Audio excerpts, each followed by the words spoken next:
simply knowing the name of a person who pulled the trigger does not tell even a tiny slice of the story of this assassination and why is it important and how does it relate to the rest of the plot. And even more so because another stunning revelation in this book is that it was not the person, the sniper, who pulled the trigger who actually killed Martin Luther King Jr. Can you tell us about A, who pulled the trigger, and B, who actually killed MLK? You're listening to the Corbett Report. Good evening. Dr. Martin Luther King, the apostle of nonviolence in the civil rights movement, has been shot to death in Memphis, Tennessee. Police have issued an all-points bulletin for a well-dressed young white man seen running from the scene. Welcome, friends. This is James Corbett of CorbettReport.com. Today is April 25th, 2017, as I come to you, and of course that means we have just passed the 49th anniversary of the assassination of Martin Luther King Jr. on April 4th, 1968 in Memphis, Tennessee. And whatever you think you might know about that assassination, even if you know that it was not the work of James Earl Ray, as we have been told almost since that day itself, you probably don't know the full story of that assassination unless you have been following the research, the work, the life's work, really, of Dr. William F. Pepper, and that almost 40-year investigation that he has conducted into the real truth about the assassination of Martin Luther King Jr. is encapsulated in this volume that I have in my hands, The Plot to Kill King, which I really don't even know how to articulate, how to commend it enough to your attention that you will go and read it. But suffice it to say, it is the book that you should have if you are interested in the plot to kill King and what really happened on that day. Let me start by welcoming him to the program. Dr. Pepper, thank you very much for taking the time to talk with us today. It's good to be with you, Mr. Corbett. Well, I'm in the unenviable position of attempting to encapsulate or summarize yourself, your work, for those who are unfamiliar with it, so I will cop out and simply read from the back cover of the book.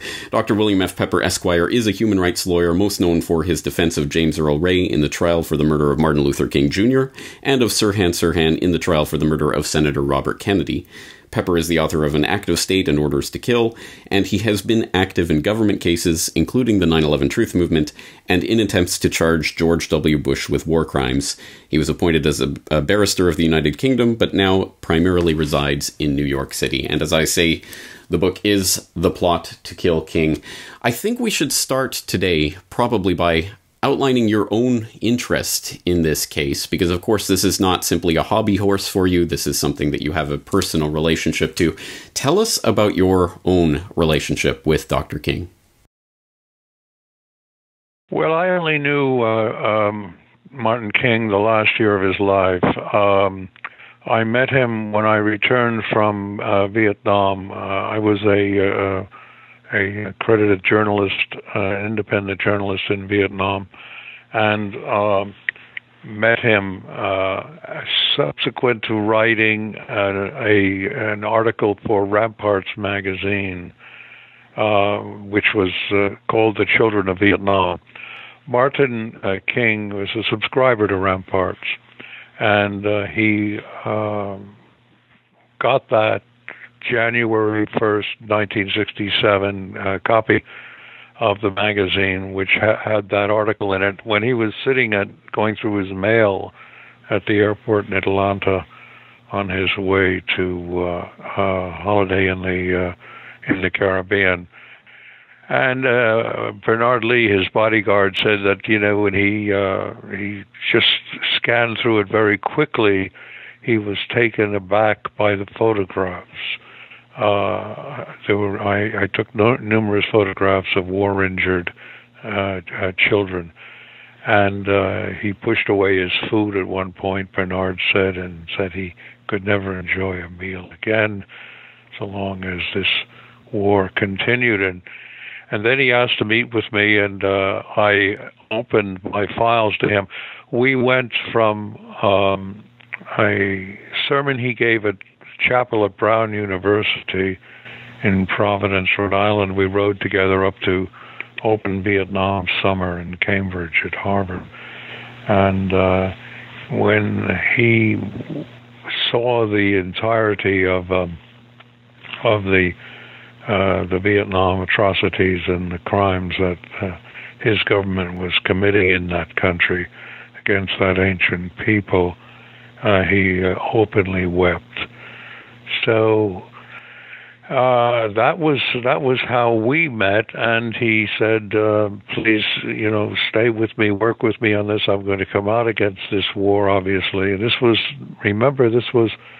in early 1967. I guess I saw him for the first time, probably in February of '67, and he delivered his anti-war speech at Riverside Church on April 4, a year to the day before he was killed. We agreed that I would put forward the idea of two things. One, a third-party ticket to run against Lyndon Johnson on a peace and freedom set of policies. And he and Dr. Benjamin Spock would be the candidates. And the second thing was that we would hold a national conference for new politics, the following autumn, Labor Day autumn, in Chicago. And he asked me to be the executive director of that NCNP and to organize that convention, which I did. So that was the contact, and that was the early experience, and that was the work that we did. And he was determined to bring a massive number of Americans into Washington on the Poor People's Campaign. And they were not just going to march. This wasn't a march. They, in fact, were going to take up residence in the shadow of the Washington Memorial and visit their congressmen and senators and try to get monies put back into social programs that had been taken away because of the war. Not too different situation then than it is today, with the increase in the military budget by the Trump administration and the denial of funds for just about every human program that keeps people alive, helps them to survive. And not only people, but the National Institute of Health and Sciences, which is being deprived of money, all in the shadow of militarism. So we've come full circle in a sense, but that was his concern, and he was going to bring 500,000 people to Washington to attempt to change that. And that and his opposition to the war, in my view, were the two reasons why they decided that ultimately they had to remove him from not just public life, but from life through assassination. Well, you bring up the specter of the dreaded they, and when you refer to the plotters, obviously this was a plot to kill King, so there were plotters involved. But let's examine the official story that we've all been told about this, because it seems, to those who have never done any research into the assassination, to be a fairly open and shut case. We have James Earl Ray, the convicted career criminal, who, certainly motivated by hate, managed to escape from prison, Missouri State Penitentiary, in 1967, and eventually, somehow or other, traveled to Memphis, Tennessee. The details are murky depending on which history you're reading, and pulled the trigger and killed Martin Luther King Jr., an act to which he pled guilty in the trial. So it seems like a fairly open and shut case. How did you start to come to question that narrative, and how have we been misled by that official story? Well, I think I was misled as well. I think we all have been misled.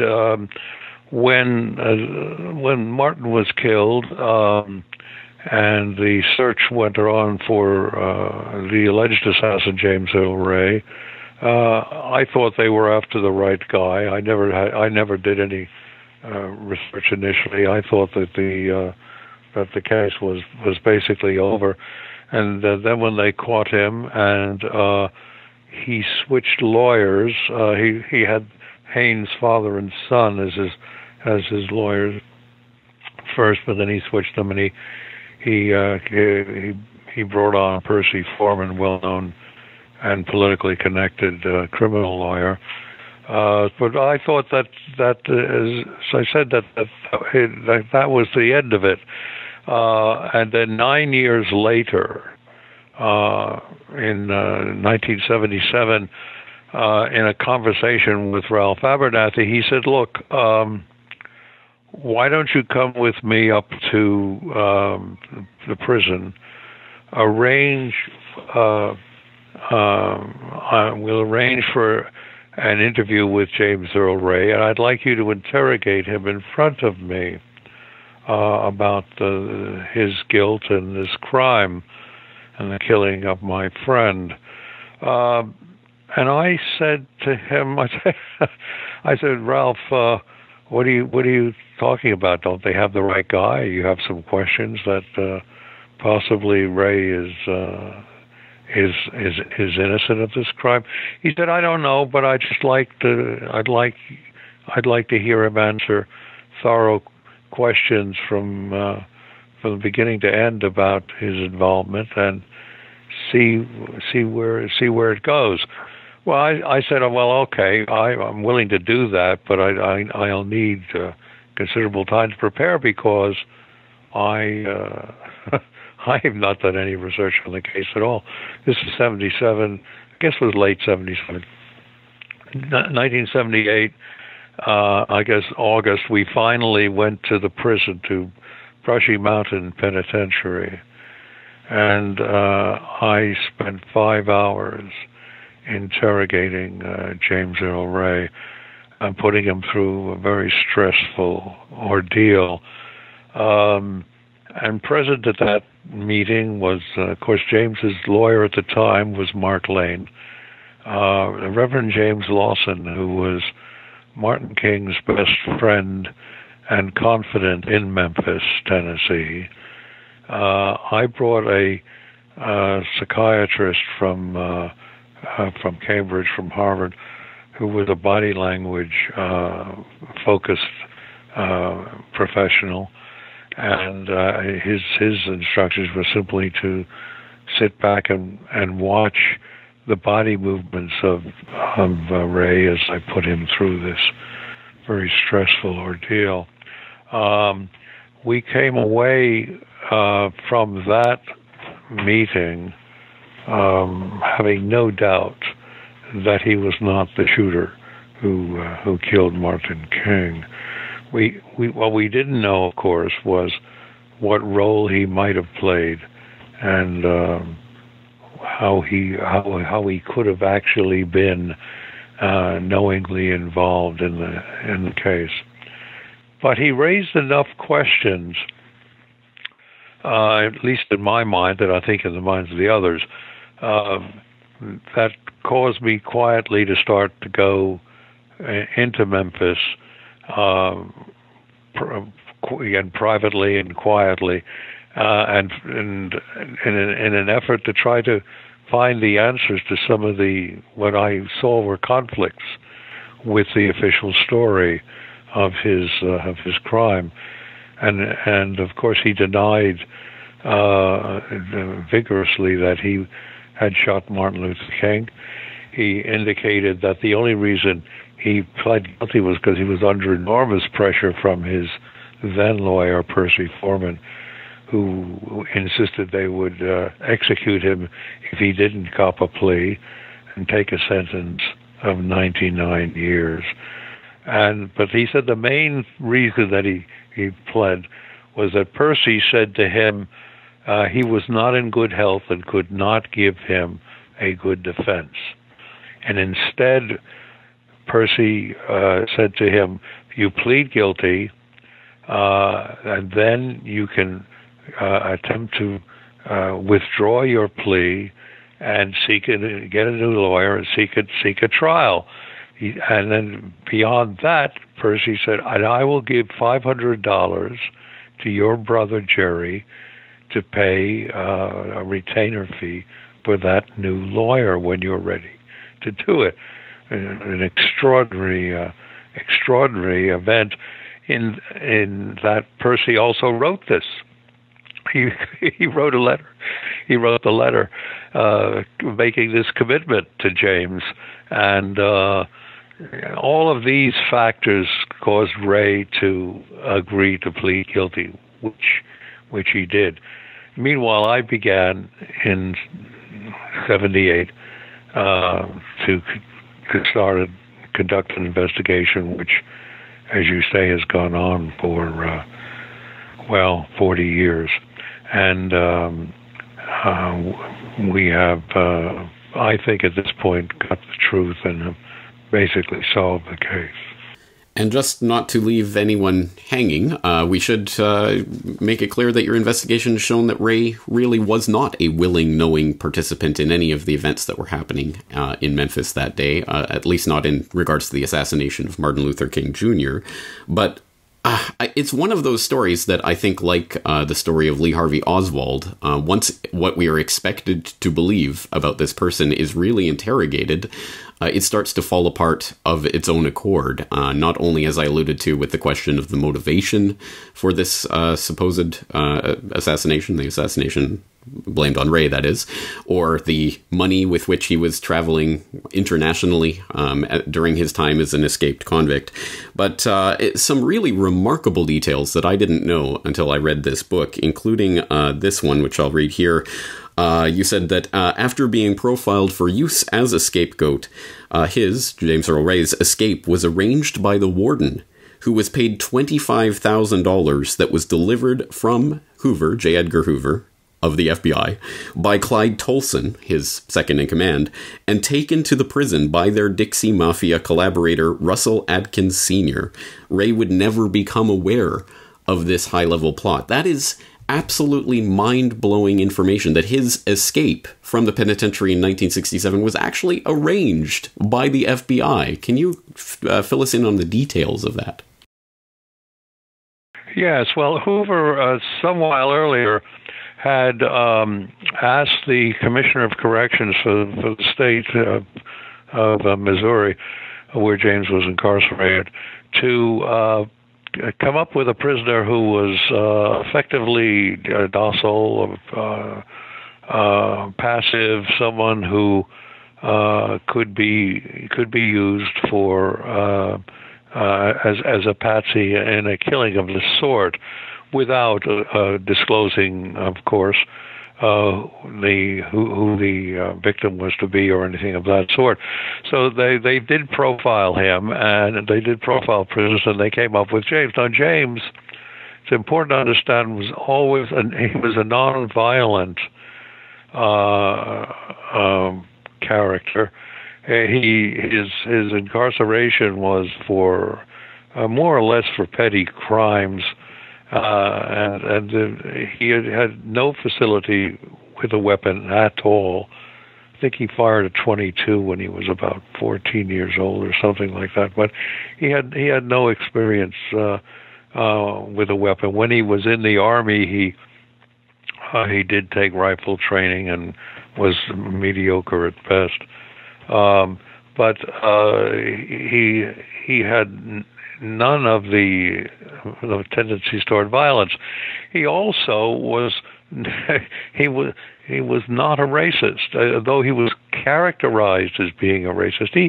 He was a poor white struggling guy who worked when he could work, and then when he lost a job in order to survive, he would go in and engage in petty burglaries and robberies, things of that sort, you know. And he was often his own worst enemy and ended up getting caught. Things. So he was a very unlikely type for being a racist assassin, because when he used to work at one factory, he would end up shooting craps with a lot of his fellow workers who were black, and he got along perfectly well with them. There was no indication of racism on the part of Ray, and that came out. So he turned out to be an ideal candidate in terms of personality, and Hoover's number two, Tolson, was a regular visitor to the Adkins family, who were a Dixie Mafia family, who worked with Hoover nearly as we could see, worked with Hoover on a very regular basis on a number of other matters that Hoover wanted taken care of. Tolson would come in, and he would carry instructions from the director, and he would carry money to pay off informants and local people who were cooperating with them. So he was a very regular visit, very well known. Our chief witness in these matters was the son of Russell Adkins, Ron Tyler Adkins, who was involved by his father, who sat in on meetings, who he often brought coffee and donuts in, and he would hear everything that was going on. And he actually rode to the prison with his father when they delivered the $25,000 that Hoover had sent in with Tolson. So that's a shocking detail, but it shows the degree of longevity and collaboration in the plot to kill Martin King once that decision had been made. And again, there are many, many details like that I found just amazing and mind-blowing. But another one with regards to Ray and his time as an escaped convict was his use of an alias, a very particular alias, Eric S. Galt, especially during his time in Canada and in Mexico. Tell us about Eric S. Galt and how he came to start using this alias. Well, he was given the alias. The interesting thing about James is he was not what you might call a rat. He wouldn't, if he thought someone was trying to help him, he was not going to get that person in trouble.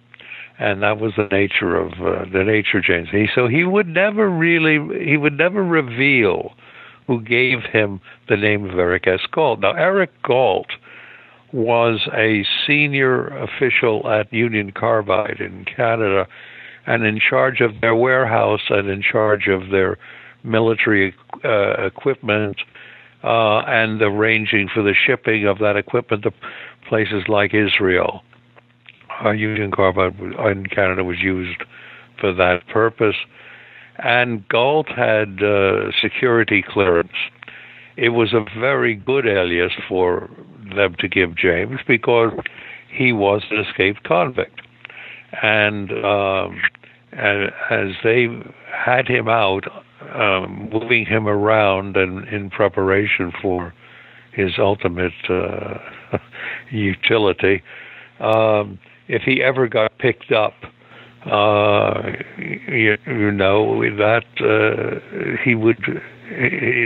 be able to make it go away very quickly.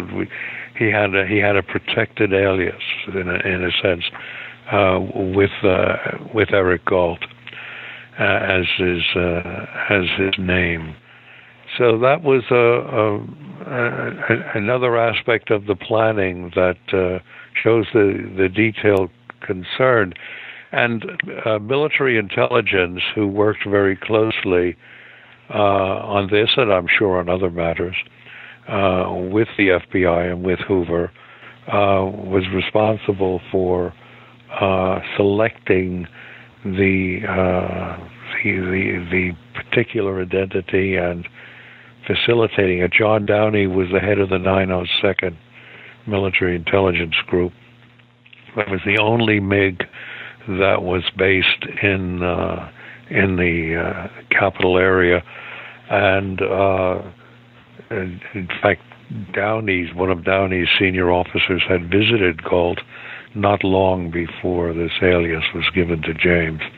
James received the alias when he was early on the run in the summer of 1967. It really is remarkable that, again, we're expected to believe that this rather bungling burglar would not only escape penitentiary with the help of the FBI, but somehow randomly alight upon this alias that just happens to be that of someone with high-level security clearance that would have any investigation or any unwanted investigations by the police squashed, because this is someone high up. It's again, it beggars belief if that is what we are expected to believe unproblematically. But as you allude, of course, this alias was given to James Earl Ray by someone who he was not going to name himself. Which brings us to some of the shadowy characters that were shepherding, was specifically one by the name of Raoul, who was shepherding him through this time towards Memphis in 1968. Let's talk, if it is your assertion that James Earl Ray did not pull the trigger on Martin Luther King Jr., where was he at the time that Martin Luther King was assassinated? What was he doing?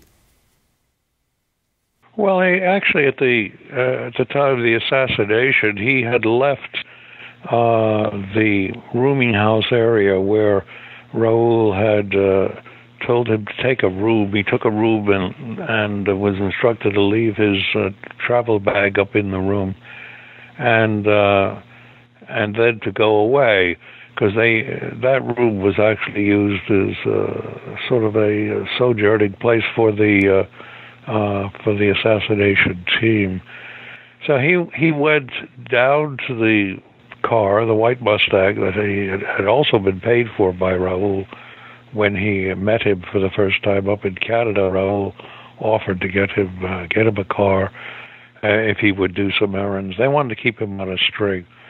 And so he went back down to the car and remembered that there was a flat spare tire in the trunk, and he thought, well, I better have this repaired, because if Raoul wants to use the car and if it has a problem and he has a flat spare, he says, I'll really be in trouble. So he drove to a local gas station where he was when he heard the sirens of the ambulance coming to the Lorraine after the shooting. So he was outside. He was away from that entire area, and we know this because we found statements from two eyewitnesses who left Jim's grill, almost in front of which he was parked, and they saw him drive away, and they identified this lone driver in the white Mustang because he made a right turn on a street called Vance, which was a couple of blocks up the road, up Main Street. When they exited Jim's grill, they saw the car, they noted it, and then they saw it driving past them. In fact, one had to pull the other out of the way as the car made the right turn onto Vance. And we found those two statements given to the Memphis Police Department in the bottom of a file drawer, like deeply buried in the file materials on the case, never turned over to defense counsel, and never used. But that's where James was. He was trying to get that tire fixed, and then when he couldn't get it fixed because it was going to be too long a wait, he decided that he would go back down there. He was to have left the car for Raoul, but as he went back around and was coming up on Main Street, he saw the police were everywhere. And so he just then decided to take off and not obviously not go back to that area where the crime had taken place. And so he took off, and then he drove straight to Atlanta. It was going to be his intention as it had been, to get out of the country and to figure a way to leave. So that was put into motion, and he only learned about the assassination later. Now, the obvious question, and the one that everyone would want answered, is the question, who actually pulled the trigger? And remarkably enough, you not only have the name, but you actually had the chance to interview that person, the transcript of which is in one of the appendices of this book itself. Another very important reason that people should get this book. But I think, like the JFK assassination or many other events, simply knowing the name of a person who pulled the trigger does not tell even a tiny slice of the story of this assassination and why is it important and how does it relate to the rest of the plot. And even more so because another stunning revelation in this book is that it was not the person, the sniper, who pulled the trigger who actually killed Martin Luther King Jr. Can you tell us about A, who pulled the trigger, and B, who actually killed MLK? Yeah, that's an astounding revelation, frankly, and it floored me when I came upon it. The man who pulled the trigger, in my view, and with whom I invited to lunch, was a fellow from the former Memphis Police Department police officer named Frank Strasser. He was the best shooter on the force, and in every way a virulent racist. I had to pay Frank $500 to sit down with me at what was going to be a lunch, but he refused to eat. But nevertheless, we talked, and when I indicated that he had been named by Lloyd Jowers, who was involved in the plot, and who was out there in the bushes and took the gun from the shooter, that he had been involved. He had been named by Jowers. He said he couldn't understand why Jowers would name him, and of course he denied it. And but he told different stories as to where he actually was at the time. And so he was his memory was uncertain as to what he was actually doing. And I had known about Strasser for a number of years because a janitor at the rifle range of the police department named Lenny Curtis saw him practicing with a specially delivered rifle all day, the day of the shooting. And had, in the background of that, had heard him make comments that King's going to get his head blown off and things like that, and very derogatory racist comments. So Lenny saw him practicing all day, and then saw him leave with the rifle at around 3 o'clock in the afternoon, and had no doubt that he was going to do what he did do. He was going to participate in the assassination of Martin King. Lenny tried to communicate that to someone, but couldn't get a hold of he was trying to call a preacher whom he knew, couldn't get a hold of him, and just finally had to give up. In subsequent weeks and months following the assassination, they became very suspicious. The shooter became very suspicious of Lenny, and used to appear outside of his house in an unmarked car. And Lenny saw a V, like a rifle nest, pointed into his kitchen from the back window. And once, when he was entering the house, he was about to light a cigarette, and he he smelled gas, so he quickly put it out. Someone had turned on the gas in his house, and he happened to see on more than one occasion this same fellow surveilling him, and he was very concerned. And once he asked him, the shooter asked him to ride into town with him to the main headquarters to pick up some salary checks. And they took a shortcut, or a long cut, I guess it was, through a wooded area, and he started pumping him about who he thought killed King, and was Ray really guilty, and all of that. And Lenny, of course, played dumb and said yes, of course he was. But he believed he was a marked man in terms of what he had seen and what he knew. I couldn't use the deposition of Lenny is also in the book. What I've done with this book is to put in the appendices all of the relevant sworn statements, depositions, transcripts of material, so that people could not say I've taken things out of context or misquoted or in some way twisted the truth. So that's why the book is as long as it is, because it has all of that factual information in it. But I couldn't use Lenny's story whilst he was alive, so I had to hang on to it for some years and not be able to release it, because I had no doubt they'd kill him, and so I just didn't use it.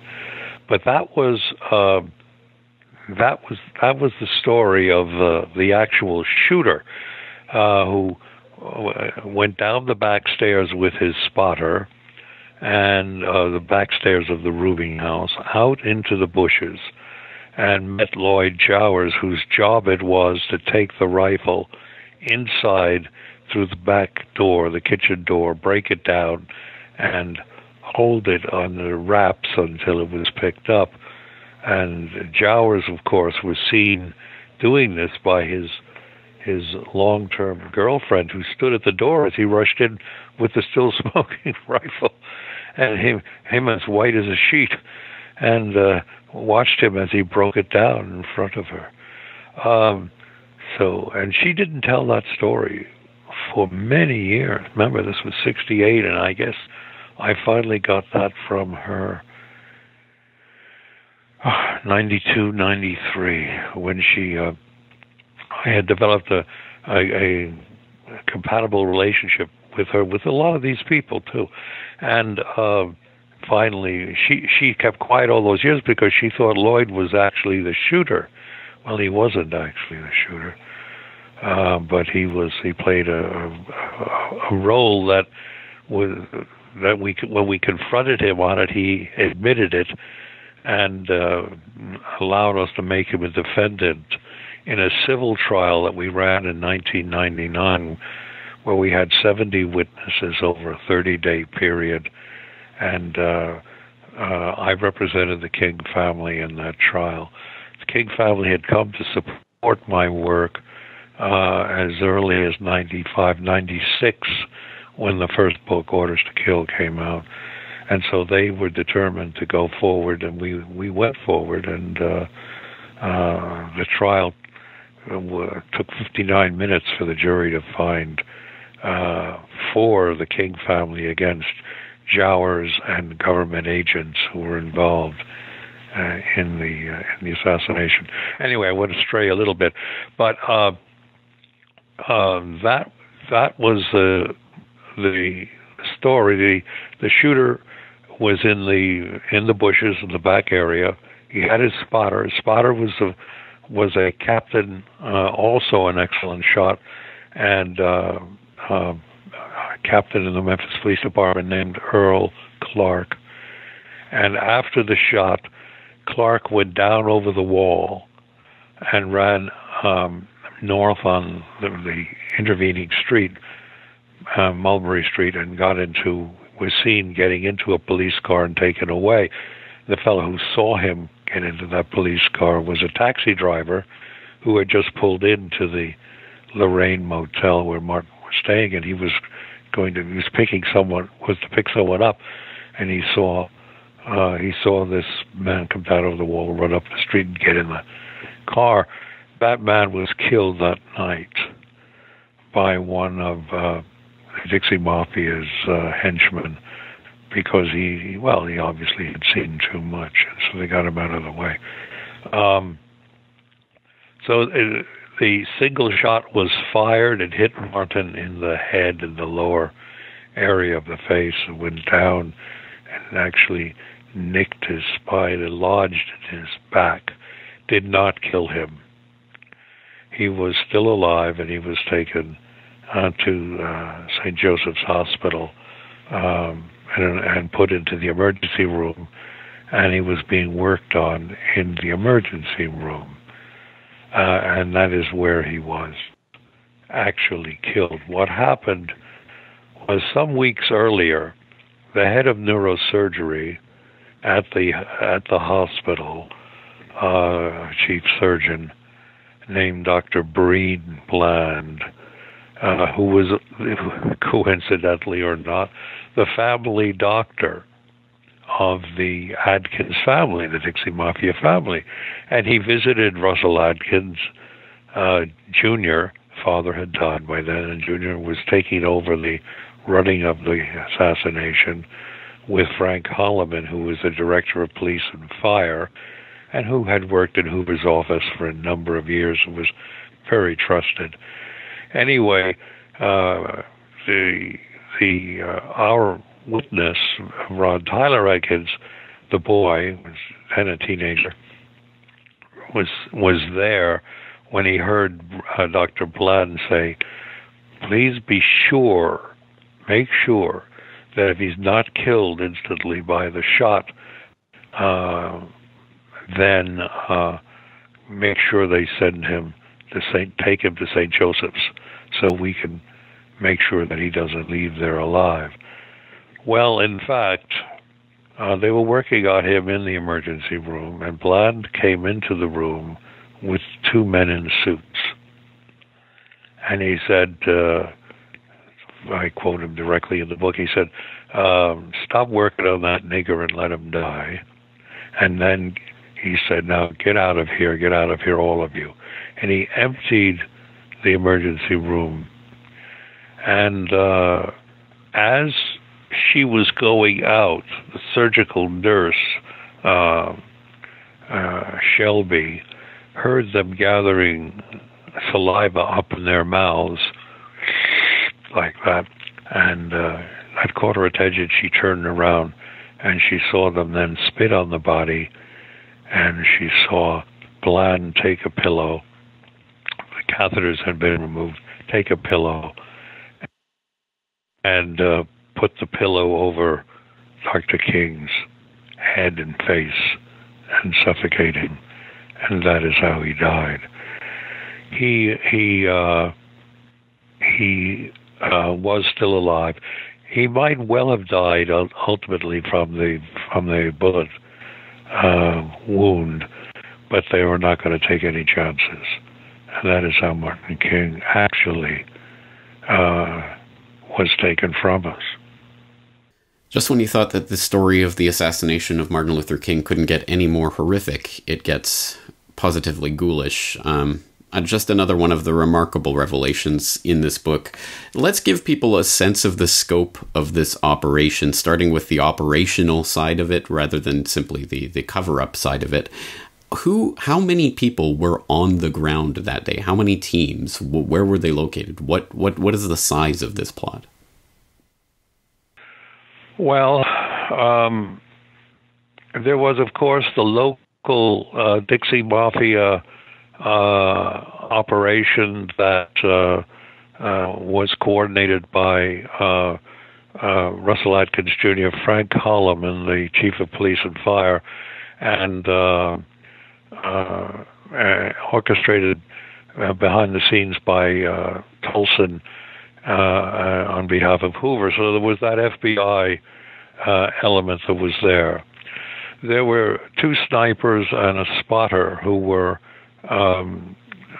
chosen by John Downey from a list of, and they came in from Camp Shelby, Mississippi, early in the morning. They were briefed at 4:30, and they came in early in the morning. We know this because 2 of them fled.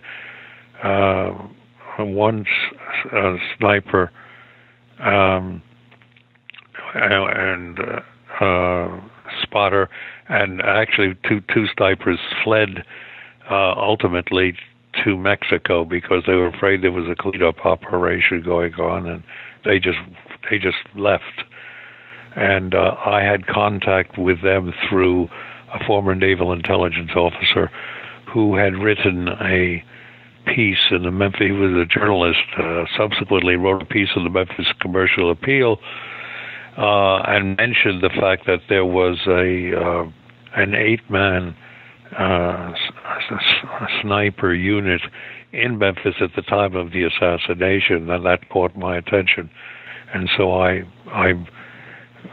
beseeched him to make this contact for me, and he did. They wouldn't meet with me because at that point in time, after 1988, I became Ray's lawyer in 88 only when I became convinced he had no knowing role.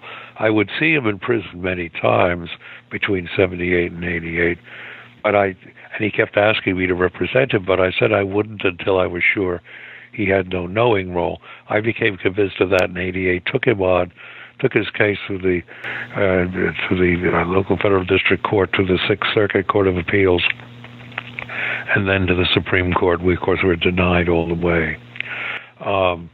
Though I had been as Ray's lawyer, these guys would not meet with me, but they would meet with my intelligence informant.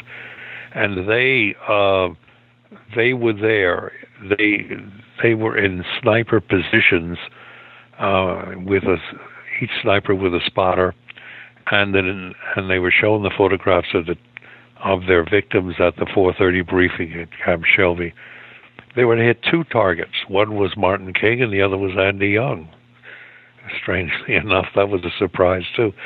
But Andy, they feared Andy because he had a lot of credibility in the North and was a good fundraiser and all of that. So they were going to take out both King and Young at the same time. It turns out they were backups. They weren't needed, and they didn't fire. In fact, they were told to leave by the head of their unit as soon as the shot took place. They were leaving.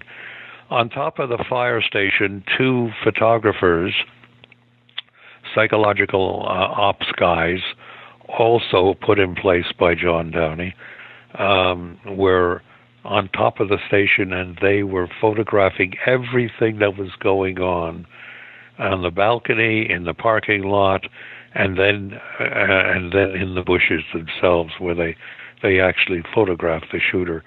We tried to get the photographs for a long time, and ultimately failed because as we were dealing with one of the fellows who had moved to Costa Rica.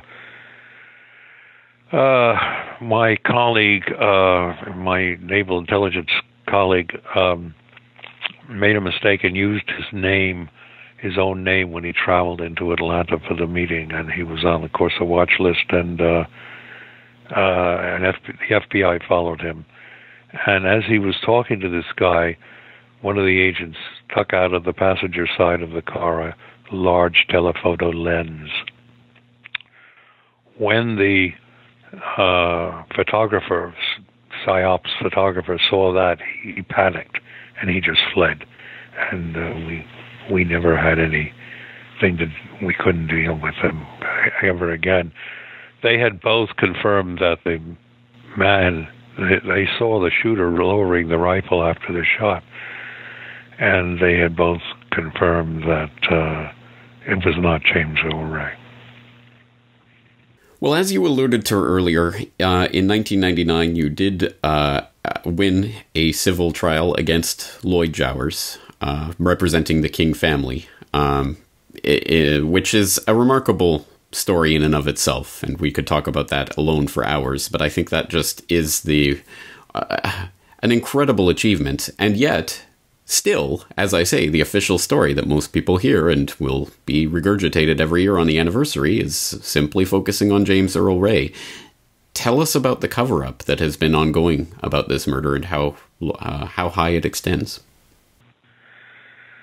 Well, the cover-up is very comprehensive and consolidated because the corporate media in America, the mainstream corporate media in America is controlled, totally controlled, now with respect to stories of this sort and evidence of this sort.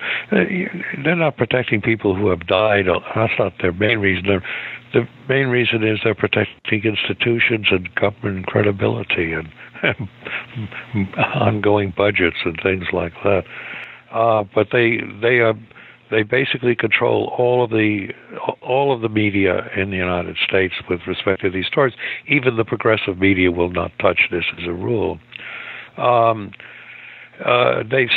government started putting out books. I mean, Hoover was involved in this very early on, right after the assassination. From right after the assassination until fairly recently, when within the last year or two, another book has come out by a fellow called Tavis Smiley, who is a host of a progressive program, I guess it's on CNN. Anyway, he put out a book and on the side. He was the last one, but there are any number of books that have come out, and I go through that list and analyze the degree of media cover-up. When we had the trial in '99, the media didn't cover it. They would come in when Coretta testified or Andy or someone testified, but they would not cover the vital evidence of how the crime was committed, to the extent that we knew it in '99. I published in a book called Act of State. I published basically the details of that trial, but even then, that was published in 2003. We didn't have all the information that we eventually got, and have now put in the book, The Plot to Kill King, which you're referring to. So there's been an extensive media cover-up. It's across the board, and I want to say it's total, but it's gotten worse. When I came back from Vietnam, Look magazine was interested in taking the story that I wrote in Ramparts and putting it into Look, which would have given it a nationwide audience. And as I was asked to come in for a meeting with Bill Atwood, who was the publisher and the managing editor of Look.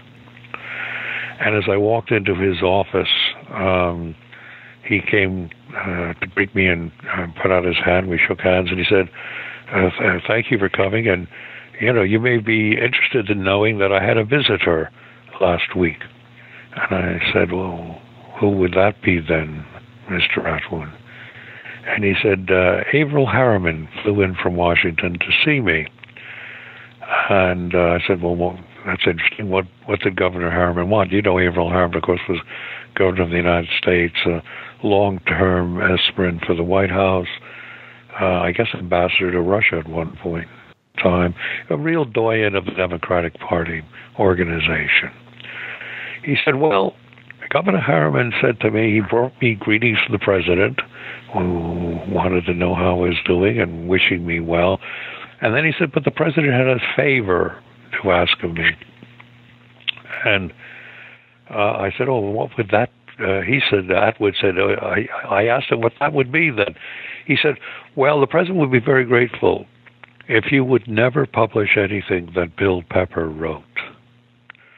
And he said to me, now, how does that make you feel?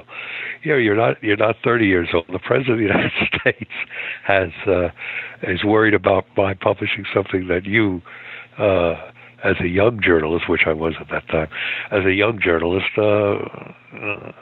has written. And I said, Mr. Atwood, I'm more interested in what your response was to Governor Harriman. He said, well, I told him we were going to meet you next week. And if we believed in what you had to say, we were going to publish. And by the way, give the president my best regards. Now, Bill Atwood was a man of extraordinary character.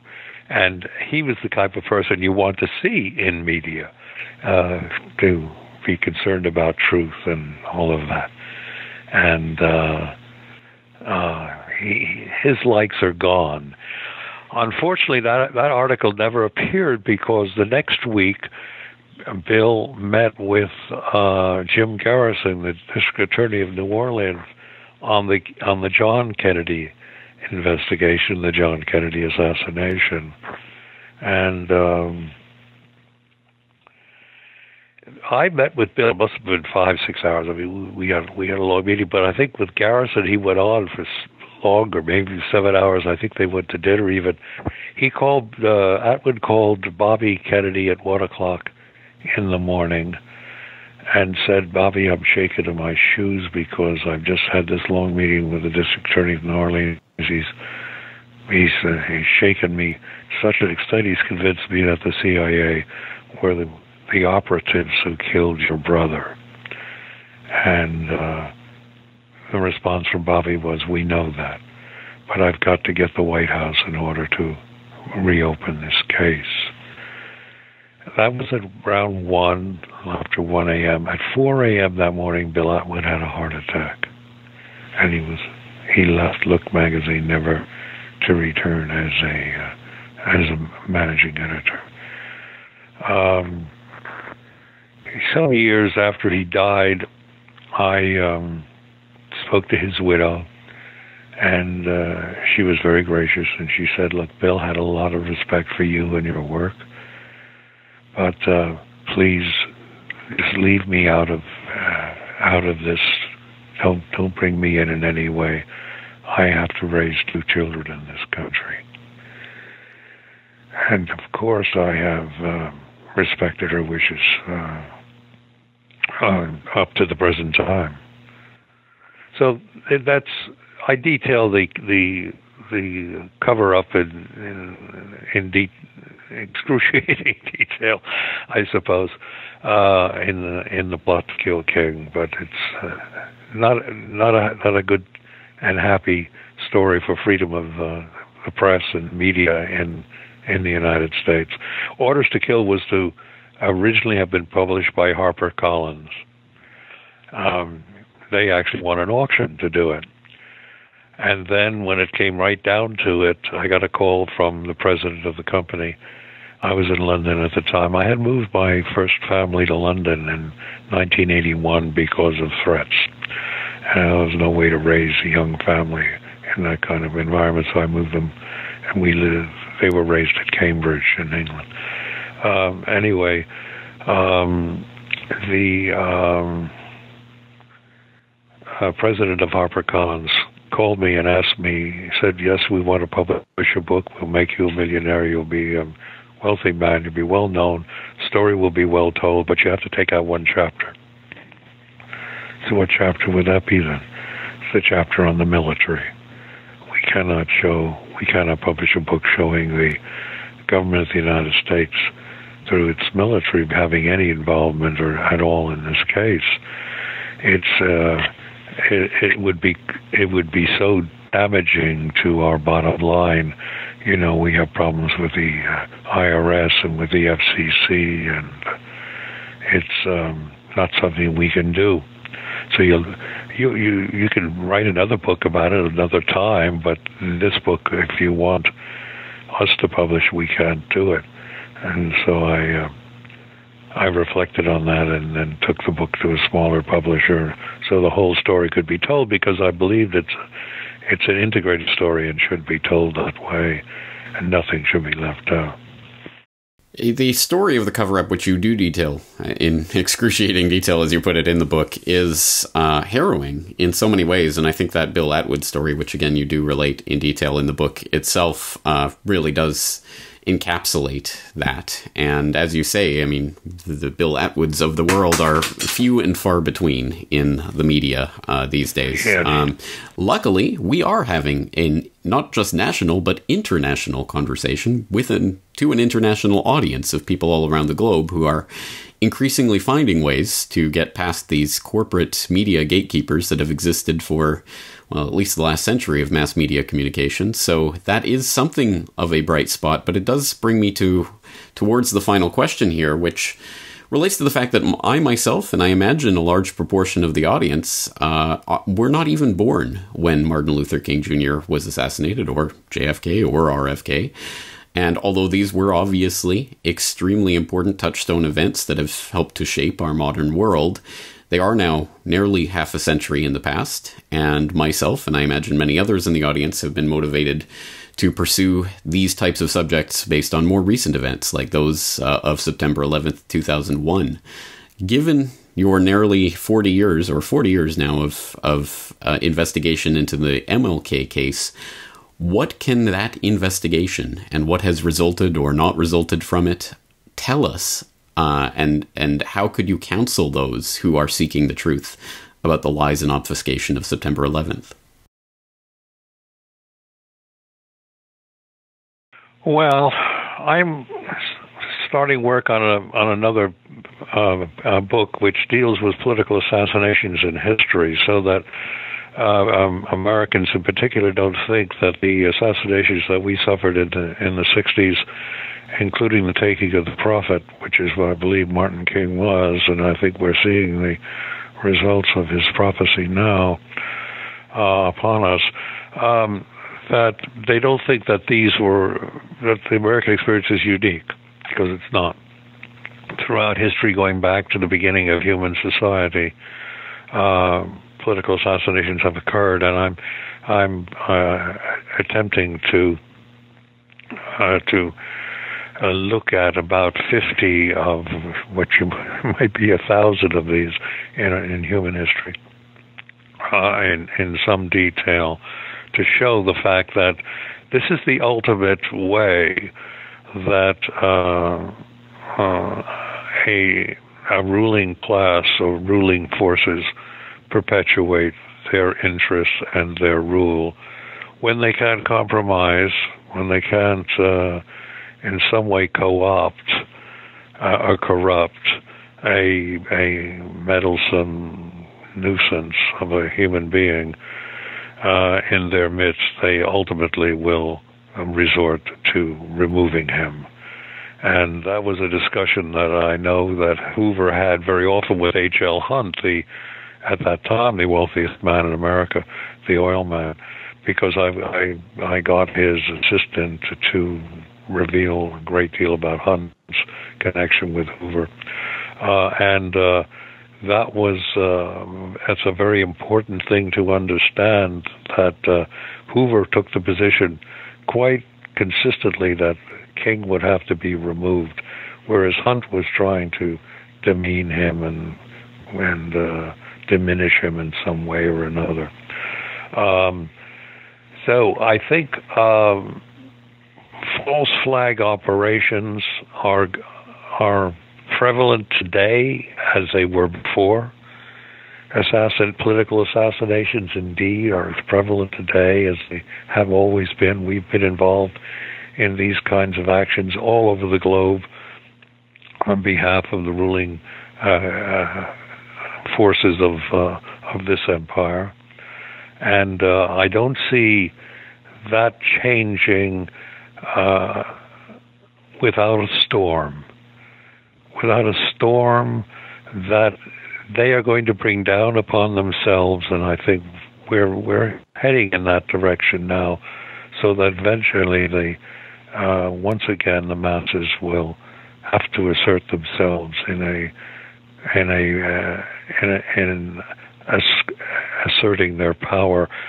Two roads to power: money and numbers, and it's clear where the money is, and increasingly where it is. But it's also always been clear that the numbers are a threat. So long as they can remain fragmented, single issue focused, kept apart with respect to their very good work on those single issues, and not unified, then we will not have the revolution that is required to completely restore social justice and human principles and values that we have been told exist. So I would not be surprised to see one false flag after another, one assassination after another, and I also expect to see it covered up. And very much, if one has any question about what really happened in terms of the gas attacks in Syria, one should read Dr. Theodore Postel or Tom Dugan, the journalist who is actually resident in Damascus. But read Postel's analysis of exactly the facts of what happened, and then there'll be a better understanding of the condemnation of the Syrian government. Well, I don't want to go on about that, nor do we want to get off into September, the events in September 2001. But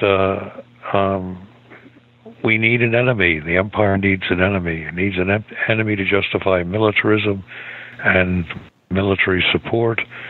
And America is as Martin King said, the greatest purveyor of violence in the world over the last 60 years has been the government of the United States. But it needs an enemy, and it had the enemy with the Soviet Union, the Cold War. That went away. Now it has an enemy in the terrorists, and there is every indication that there is a lot of nefarious questions about the creation of these terrorist organizations and their support. So I think we can draw our own conclusions, but we must look very carefully at events as they unfold and try to get as thorough an analysis, factual analysis, not editorial, not opinion, but factual analysis of events that are happening around us. Well, that is extremely important, and in that regard, I will actually post the link to that Theodore Postel analysis of the Syrian gas attack that you allude to in the show notes for this interview. But of course, the main point of this conversation is the plot to kill King, which is detailed in extensive, unbelievable, remarkable detail here in these several hundred pages. I will once again commend it to the listener and viewer's attention so that they can pick it up and learn, as it says in the subtitle here, the truth behind the assassination of Martin Luther King Jr. But I'm afraid praise is not always simply unalloyed and just always just a thank you for doing the incredible work that you've done in putting this together. It always comes with an implicit request, and this time the request is in the form of, when will you write the definitive book about the truth behind the assassination of Robert F. Kennedy?